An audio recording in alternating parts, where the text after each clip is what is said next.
Well, it has been a long time since most of us have been to a party or any kind of social gathering. And let's be honest, our ability to make small talk, probably a little bit rusty. Yeah, awkward, right? Maybe little you've bit. encountered that so far. And there are some topics that we may want to steer clear of these days, like maybe vaccines, COVID, the pandemic. Are they as taboo now at parties as politics and religion? We're calling in etiquette expert Liz Aquino of the Good Manners Group for some help navigating back into the social waters. And Liz, I think some of us may need this. Absolutely. Yeah, it's completely normal to feel a little anxious about going out and making small talk again. It's like anything that you haven't done for more than a year, whether that's exercising, playing an instrument, or wearing pants with a button instead of an elastic waist. It's going to take time to get comfortable doing that thing again. So I'm here to help you get your groove back. The first suggestion I have is called the back pocket 3. And these are 3 questions that you keep in your mind that you can ask anybody of any age, any demographic, whether or not you have anything in common with them. So my first back pocket 3 question is, what have you done for fun lately? The second one is, what are you up to this weekend?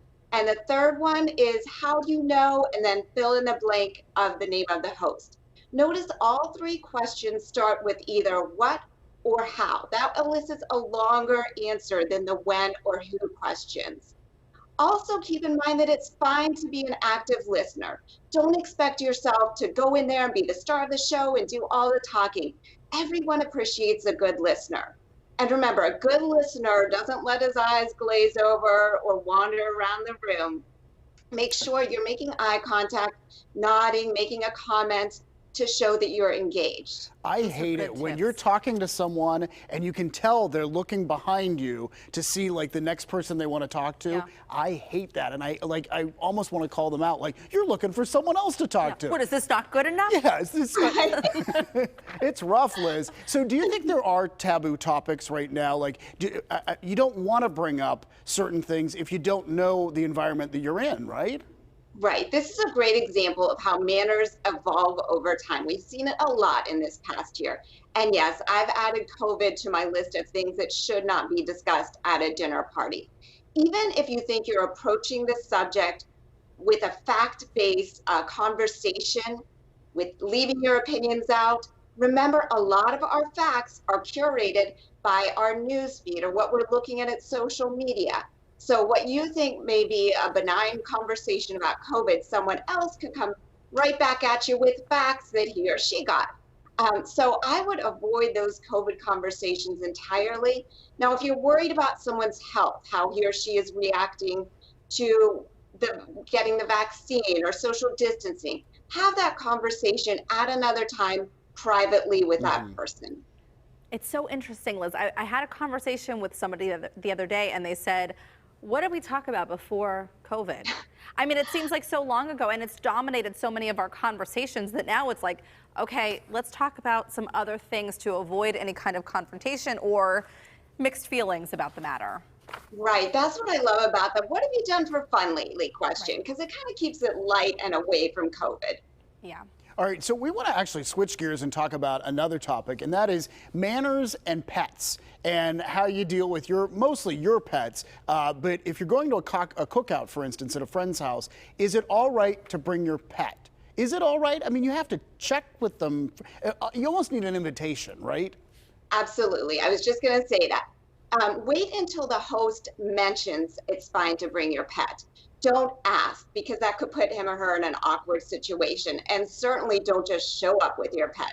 So if the host does mention, hey, it's fine to bring Fido to the cookout, then just think, is this the smart decision? Does Fido get destructive when he's bored? Does he do well with other pets?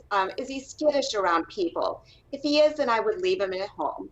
But if you think he'll be fine at the cookout and he's received that invitation, make sure you supervise him the whole time, cleaning up after your pet, making sure he's not jumping on people or barking the whole time.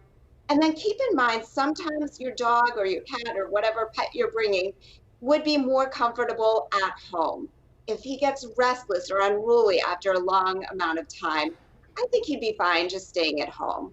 You know, this is really good that we're addressing this, Liz, because I think a lot of people got pandemic puppies, as we've talked about. So what about this one? What do you do if you feel like your neighbor's dog is barking too much? How do you address that situation? Okay, don't automatically default to taking drastic measures, meaning don't threaten legal action or even worse, illegal action. Instead, come at it from a calm, clear way of communicating. So don't go over when you're really frustrated or when you see your neighbor coming in with all these groceries and it's starting to rain. Find a convenient time and come up with a concrete solution. So don't think you can just mention, hey, your dog's barking too much and expect Fido to be quiet. Instead, maybe come up with a solution of, hey, do you mind keeping your dog inside the house a little more between the hours of 10 p.m. and 9 a.m.? Or my other neighbor, Tom, did X, Y, and Z for his dog to prevent him from barking so much. Maybe you could try it. Yeah. So calm, clear communication is the key for that. Yeah. Okay. Stay calm whenever you're dealing with your neighbors, for Pete's sake. Hey, as always, Liz, we really appreciate talking to you. Thank you so much. Oh, thanks for having me. I love being with you. Bye, Liz.